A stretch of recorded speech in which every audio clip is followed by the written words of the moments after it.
ঘুমোবো আমি, ঘুমোবে তুমি, গল্প শোনাবে ঘুমপুরি। হালকা আলো, চোখ বন্ধ। চলো একটা গল্প শুনি।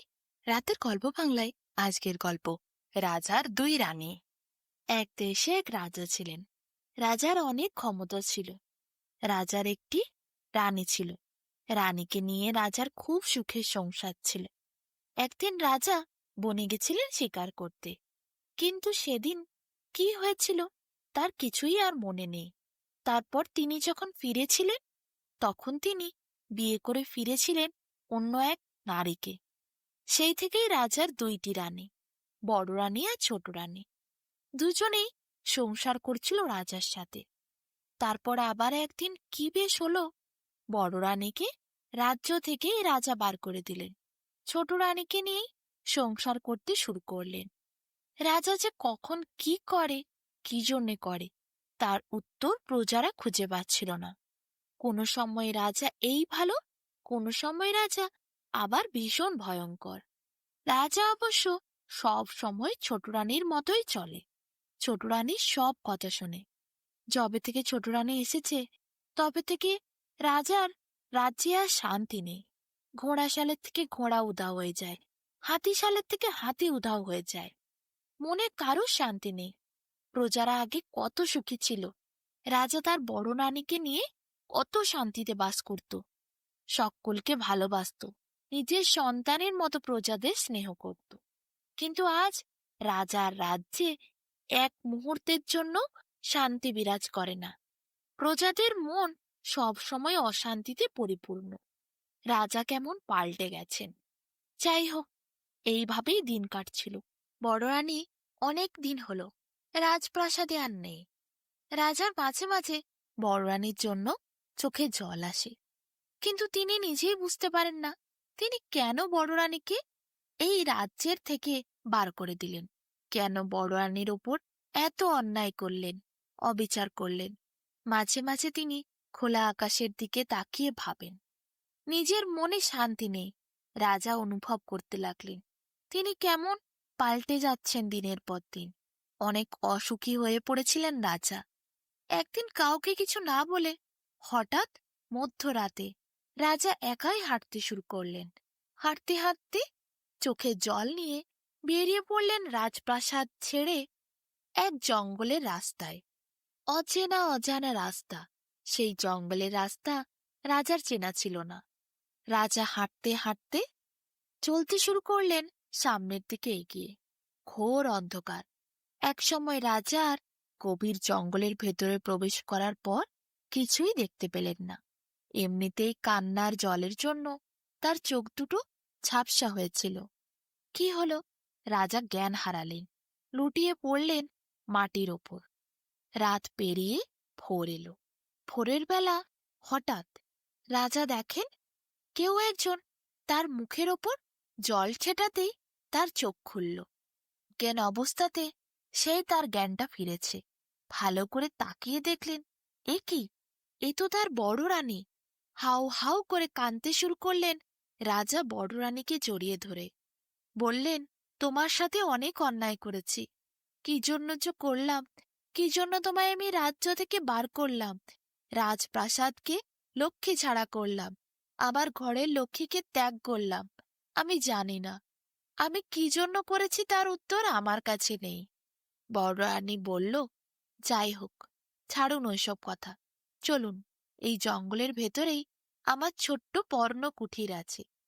রাজাকে নিয়ে এরপর বড় রানী সেইখানে গেলেন।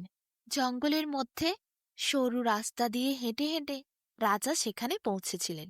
সামনেই বিশাল বড় সাদা ফুলের গাছ, তার পাশে ছোট ছোট হলুদ ফুলের চারা, ছোট্ট পর্ণ কুঠির। ভেতরে প্রবেশ করলেন, দেখলেন একটি ছোট্ট শিশুকন্যা বসে আছে সেখানে, কয়েকটি মাটির খেলনা নিয়ে খেলা করছে। রাজা বললেন, এটি কে? বড় রানী তাকিয়ে বলল, আমাদের রাজকন্যা। রাজা তো অবাক হলেন। বড় রানী বললেন, আমি গর্ভবতী ছিলাম। 1 মাসের গর্ভবতী হওয়ার জন্য সেইভাবে আপনাকে কিছু জানিয়ে উঠতে পারিনি। ভেবেছিলাম কিছুদিন পর আপনাকে জানাবো, কিন্তু তার আগেই আপনি আমাকে বাইরে বার করে দিলেন। তারপর ওর জন্ম হয়েছে। এই জঙ্গলের মধ্যেই আমি ওকে বড় করেছি। ওর 1 বছর বয়স পার হয়েছে। রাজা ছুটে গিয়ে মেয়েকে জড়িয়ে ধরে কোলে নিলেন। তারপর কত আদর করলেন, কত ভালোবাসলেন। রাজকন্যা বলে কথা, রাজার একটি মাত্র সন্তান। রাজা খুব খুশি হলেন। রাজা বড় রানীকে বললেন, কি জন্য যে আমার এইসব হলো তার উত্তর আমি আজও খুঁজে পেলাম না। কেন যে আমি তোমার ওপর এই অন্যায় অবিচার করলাম আমি জানি না। আমায় ক্ষমা করে দিও তুমি পারলে। চলো, আমার সাথে ফিরে চলো ওই রাজ্যে। বড় রানী বলল, সব বলবো আপনায়। আপনি তার আগে 2-4টে দিন এখানে থাকুন। আপনার শরীর ঠিক নেই, আগে সুস্থ হন। অনেক দুর্বল হয়ে গেছেন, তারপর না হয় আমরা রাজ্যে ফিরে যাব। রাজা বললেন, ঠিক আছে। সামনেই একটি সরোবর ছিল। বড় রানী রাজাকে সেখানে নিয়ে গেলেন।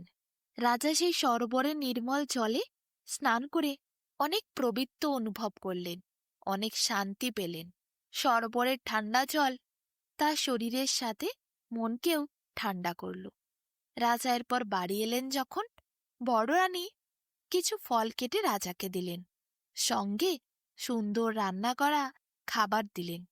রাজা সেই সব খেয়ে বলল, তোমার হাতের পায়েস অনেকদিন খায়নি, একটু বানাও তো বড় রানী। বড় রানী জঙ্গলের ছোট ডালপালাগুলো কুড়িয়ে নিয়ে এসে কাট করে রান্না করলেন। এরপর পায়েস পায়েস নিজে খেলেন, রাজাকে দিলেন।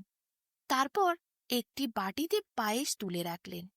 রাজা বললেন, এই পায়েস কার জন্য? বড় রানী তখন বললেন, তোমাকে একটি আশ্রমে নিয়ে যাব, গুরুর আশ্রম। আমি এই জঙ্গলে আসার পর দিশাহীন হয়ে গেছিলাম। গুরুদেবী আমাকে এইখানে কুটির নির্মাণ করে থাকার জন্য আদেশ দিয়েছিলেন। মাঝে মধ্যে আমি গুরুদেবের কাছে যাই। ওনার আশ্রমে উনি আমাকে গেলে মেয়ের মতো স্নেহ করেন। অনেক লোকজন আছে, গুরুমা আছে, সবাই অনেক ভালো। আপনাকে নিয়ে যাব ওখানে, চলুন।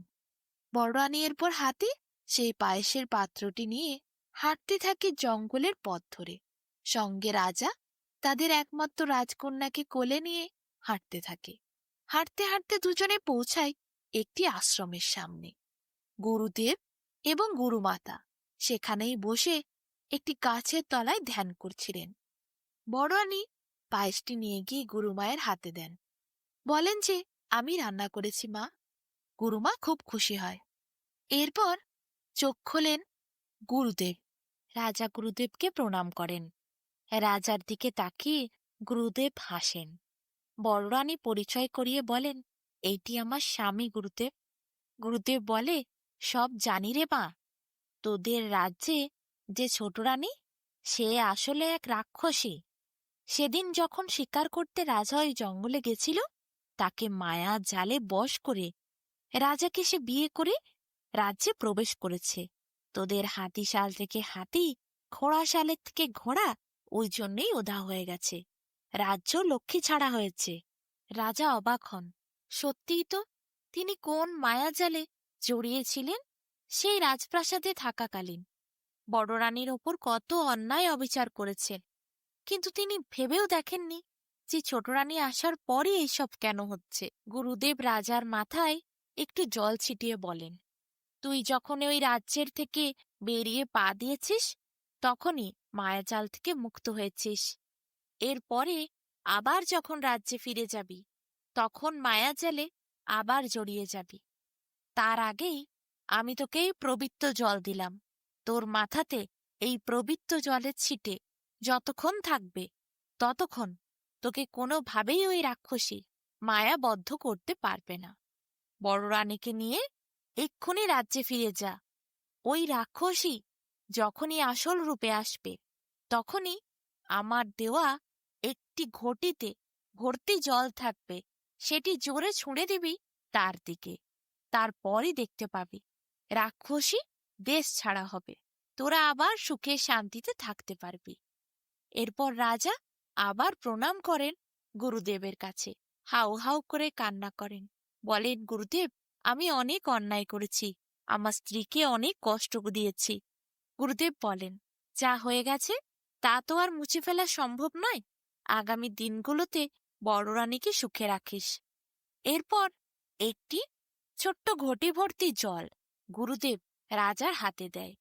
রাজা রানী তাদের সন্তানকে নিয়ে গুরুদেবকে গুরুমাতাকে প্রণাম করে আশ্রমের থেকে বিদায় নেয়। তারা সবাই এরপর রাজ্যে আসে। রাজ্যে বড় রানীকে যেই দেখে ছোট রানী, অমনি রেগে সে বেরিয়ে আসে। বড় রানীকে দেখে চিৎকার চেঁচামেচি করতে শুরু করে। রাজা সেই সময় ঘটি ভর্তি জল ছোট রানীর মুখে ছুঁড়ে মারে। ছোট রানীর সেই সুন্দরী রূপ নষ্ট হয়ে রাক্ষসী রূপে পরিণত হয়। ভয়ঙ্কর ভাবে চিৎকার করতে থাকে ছোট রানী। রাজা এরপর বলে, আমাকে গুরুদেব আরো জল দিয়েছে, যদি তুমি এখান থেকে চলে যাও আমরা তোমার কোনো ক্ষতি করব না। এই দেশ ছেড়ে মুহূর্তের মধ্যে তুমি উড়ে যাও নিজের দেশে। যদি তুমি তা না করো, গুরুদেবের দেওয়া জল তোমার মাথায় আমরা আরো ঢালবো। দেখতে দেখতে তুমি শেষ হয়ে যাবে, তোমার গোটা শরীর গলতে শুরু করবে। তুমি যদি নিজের প্রাণ বাঁচাতে চাও, তুমি এখান থেকে চলে যাও, আর কোনোদিন মায়া করে ছলনা করে এই রাজ্যে প্রবেশ করার চেষ্টা করবে না। রাক্ষসী ছোট রানী দেখে সে নিরুপায়, তার করার কিছু নেই। রাজা এরপর যদি আরো ঘটি ভর্তি জল ঢালতে থাকে, ওই দিব্য জলে তার রাক্ষস রূপী সারা শরীর গলবে। গলতে গলতে নিঃশেষ হয়ে যাবে সে। তাই এখানে থাকা ঠিক হবে না। রাক্ষসী ছোট রানী এরপর উড়ে যায় নিজের দেশে। চিৎকার করতে করতে সেখান থেকে সে পালিয়ে যায়। রাজা খুব খুশি হয়। বড় রানীকে নিয়ে এরপর সুখে সংসার করতে থাকে।